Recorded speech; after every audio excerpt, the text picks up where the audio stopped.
how do I lead like a multiplier and build resiliency during tough times?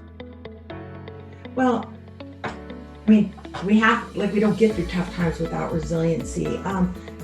Here's a way to think about it. It was actually a little bit of research that we had done for my book, Rookie Smarts. And we polled, I think this was about 1,000 people in this poll, people from across all sorts of professional roles and industries. And there are two questions that we asked that we correlated the response to. The first was, what is the degree of challenge you're experiencing in your work right now? And then the second question, or another question in the survey, was how satisfied are you with your job? And what was fascinating is that there was this kind of perfect linear, it was sort of like, it looked a little like this and then it went up and tapered off. This linear correlation between our degree of challenge and our job satisfaction. Meaning, when our jobs are challenging, it feels good to us. And when our jobs lack challenge, our degree of job satisfaction goes down.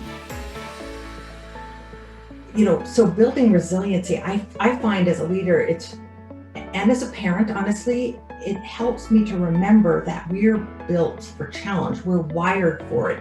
It feels good to us. Now, the two things that we can do to help people stay in that fulfilled and productive zone is to keep that degree of stretch at a reasonable level, because it does taper off. Like, we don't want an infinite degree of challenge. The other thing that we can do as a leader is to help people focus on what's in their control, to move out of the way, we can't control this, we can't control that. We're more resilient when we know we're dealing with challenges that we can actually affect. I think one of the most powerful things a leader can do right now is to make a list of, here are things that we don't know. This is uncertain. These are questions we have. But don't just leave it at that. Here are things we do know. It's not that everything is uncertain. There are some unknowns, but there are knowns.